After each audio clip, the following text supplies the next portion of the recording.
So today we're going to get started with like a quick panel. First, I would love for each of you to share a little bit more about who you are, what you're building, and a little bit more about your background. Sure. So my name is Ilias. I was actually here a year ago at one of Angela's events as a speaker, and that was when we had initially started working on Tapped, which is a platform for independent musicians to be able to create a world tour from their iPhone.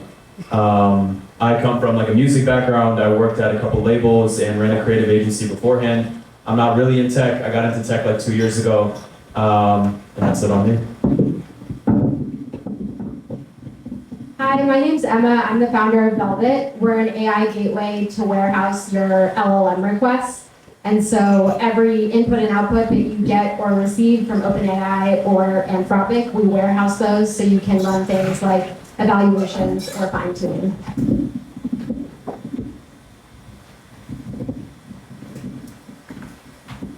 Hey everyone, I am Amanda Peterson. I'm the co-founder and CEO of Axis.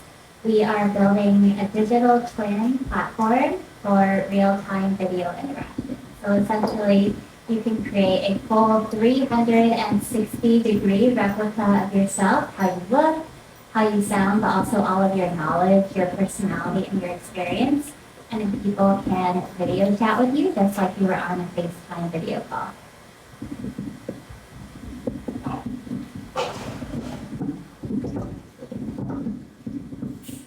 Thanks for bearing with us. I would love to hear a little bit more about your inspiration behind your startup. And before I do that, I would love to do like a quick poll of the audience. How many of you guys are current AI founders? Okay, well, that's pretty great, actually. How many are aspiring AI founders? Okay. And then how many are operating in AI? Like they're product managers, researchers? Okay, cool. And then how many of you guys are just like curious about AI?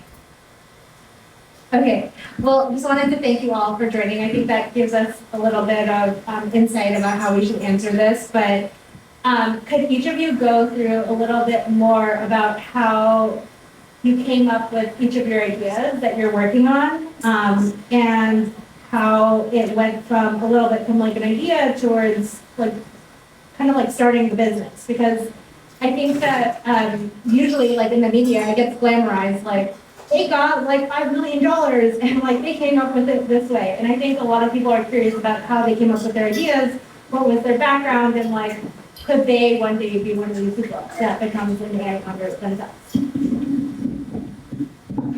I apologize, I have to keep doing this. But my inspiration, I guess, comes from being in the music industry. I had nothing to do with tech. I never thought I would be in tech. I never thought I would do anything in AI. But I initially started my creative agency, which handled like event production, digital marketing, and then also helping out with like consulting with artists and other brands. And since we were throwing so many different events ourselves and like booking a lot of big artists, I realized that there were so many problems in this space. For example, let's say somebody here wanted to book a big artist, right? And let's say they charged $100,000.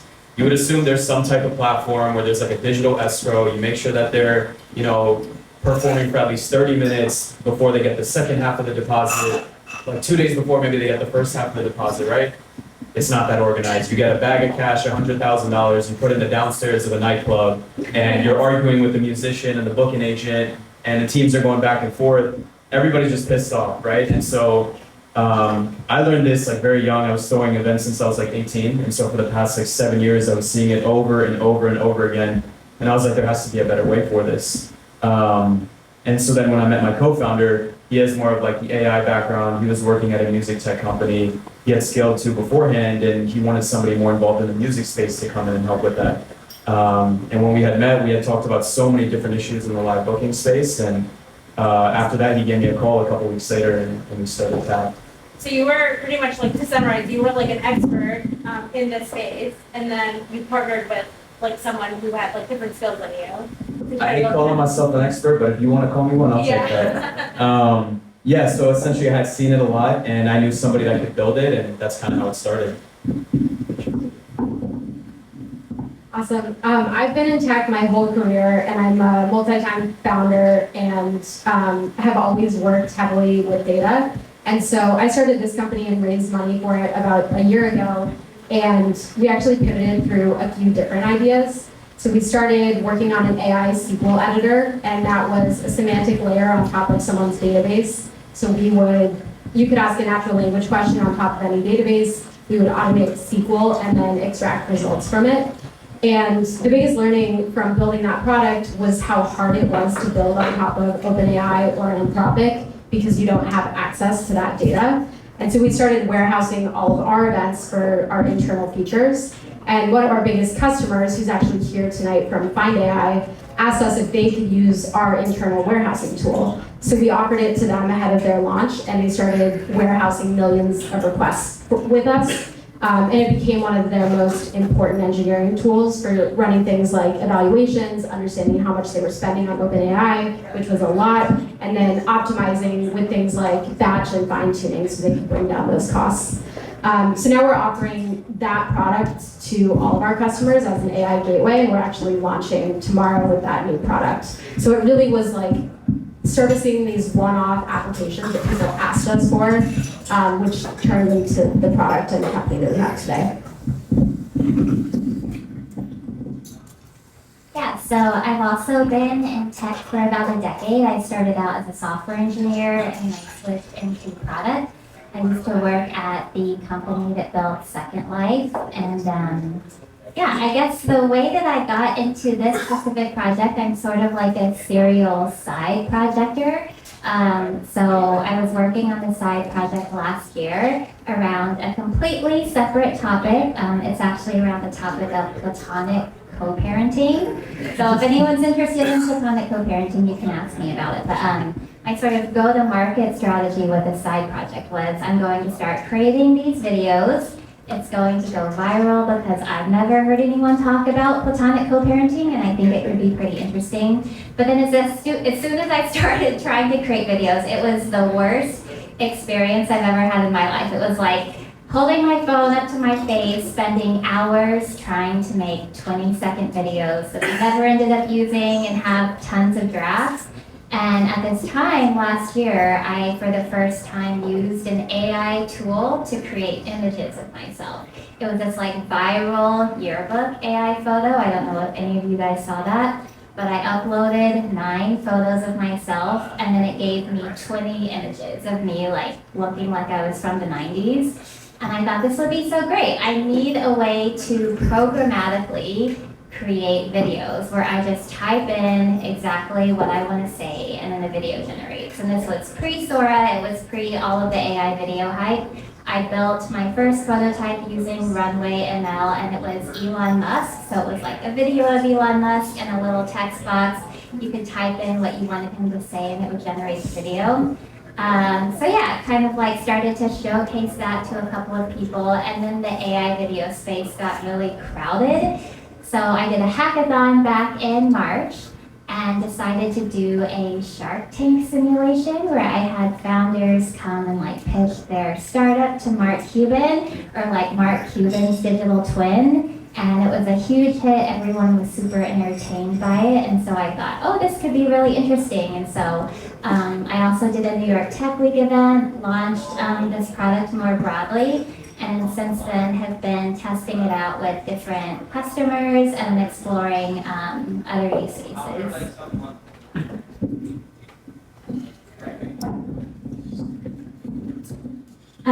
Well, that's really interesting. I feel like each person kind of like had a really different perspective. Where do you think like each of your fields is going with AI? And so if you kind of like look out like 10 to 20 years from now, what does that look like for you guys in your respective areas? I think for music specifically, and I don't know how many of you guys actually care about like Suno or Udio or some of these like music generation or song generation companies. I think a lot of people in music that are like outside of the AI space think that it's going in a direction where Drake's voice is going to get replicated and he's never going to make a real song ever again. But if you talk to the artists and you look at it from their perspective, there's like a difference when there's like that human connection, like when an artist goes through like a breakup or they talk about like a relative that passed away. That's like a deep emotional connection that even if AI replicated that, you can't like replicate that same feeling.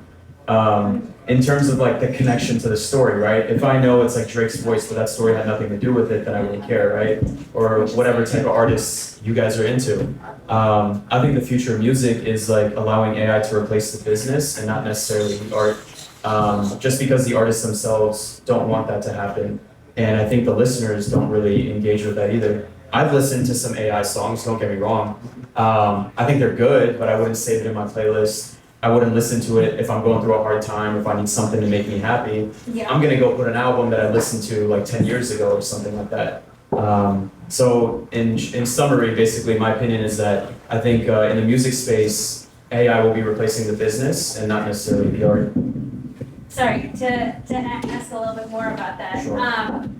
Do you think that there are any artists that are using it well within their workflow so that they can like produce music faster or anything like that? And I know that the technology is where it is today, for example, like images, video, voice, but like it is gonna get better over time. Do you see like artists kind of interacting with the technology in a different way? Or is it like just like they're just not gonna use it? I think they might use it in a way where, and maybe this contradicts me, but in a way where I do see it potentially working is, like right now we have auto-tune, right? It's not your real voice, but it is an edit of your voice. Yeah. And maybe with AI, it'll replace like an audio engineer, and instead of having to have them, tweak your voice, you could be like, hey, make me sound more distorted, or make my voice a little bit deeper.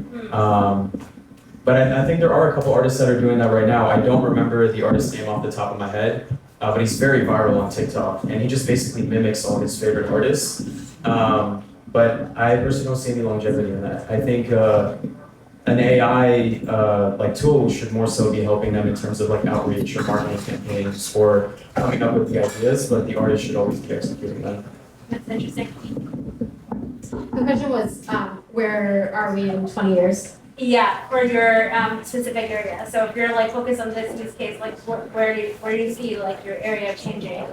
Well, I think with AI infrastructure, it's just about leveraging the data and preparing it in a way that AIs can use it and package it. And so I think to your point, it's not, I don't believe that we're gonna live in a world where like we're taken over by robots. It's more like it 10x's or 100x's anything that you could do. So if you're a really good software engineer, it's gonna help you write code so that you can move 100 times faster. If you're a really good artist, it's gonna make you a better artist and you're gonna learn how to use that tool. So I'm pretty optimistic about it, and I think there's plenty of room for pessimism, but I think it's a good thing and it helps humans be better at being human and replaces a lot of the kind of like monotony that takes up our time today.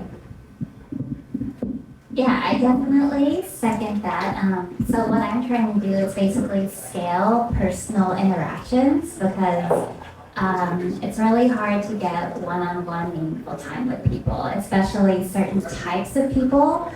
All of the people that we would want to get time with have extremely busy schedules, so most people won't get the opportunity to have a one-on-one conversation with Sam Altman or Mark Andreessen or David Goggins. But what would it be like if you could talk with those individuals and have a conversation? They could be life-changing, they could be incredibly supportive and meaningful. So yeah, I kind of think of it like the internet democratized access to information and knowledge, but something that is still not widely accessible are relationships. And so what I'm trying to do by creating these digital twins is to basically open up access to relationships in an unprecedented way so that you could talk with someone and have it affect your professional life or your personal life. I was actually just talking with my cousin this morning. He is in the Navy and he just got deployed to Taiwan 3 weeks ago and he'll be there for the next 6 months. And he has a 3-year-old daughter at home who is having a really challenging time. I think she's been crying every night because she misses her dad. And to have a digital twin be there for a child when the parent isn't there because they're traveling or they're at work. Or right now, one of my friends, his father was a Harvard Business School professor, a very prominent figure, but he passed away several years ago, so we're creating a digital twin of him. So it really spans both professional and personal connections. And yeah, I think it'll be really interesting to see what happens when no matter who you know or what network you're in or where you grew up, you'll be able to get real personal time with people that you would have never otherwise been able to have time with. I actually really love what you're working on because I feel like your product is almost like a biography that's interactive, right? So you can kind of like get access to these high profile people that you would never talk to beforehand by reading their books. But with your product, you're actually able to pick their brain and like you collect all the work that they have and how you can have a conversation with them. And this is something I was actually talking to with one of my friends, and maybe this has nothing to do with the panel, but I'd love to tell her this idea and just see what she thinks about it. Does anybody here watch like Theo Vaughn or like any podcast, Lex Friedman? Name a podcast. Does anybody, you guys watch podcasts? You guys are in tech, right? Yeah. Who listens to a podcast that's outside of those two people? Jory. Your favorite?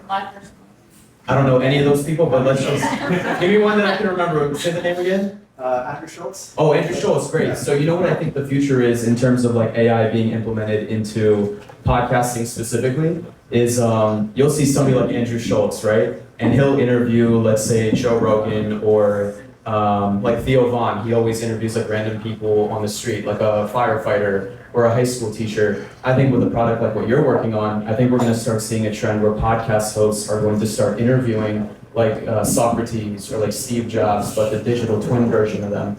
And they would answer as if they were still alive. I don't know, it was a cool idea I was talking about like a little bit ago. Maybe I'm crazy, but I would love to talk to you more about that after this. I respond to that. Well, one thing, sorry, no judgment please, but I was recently watching Love Island, and it's on Peacock. I've never seen anything on Peacock before, but something that they have is a QR code, and it's not on an ad, it's on the actual show, and it came up in two different places for two different use cases. One was like, are you vibing with this music? You can go onto Spotify and download the Love Island playlist, and the other one was shop the clothing of the people that are on that.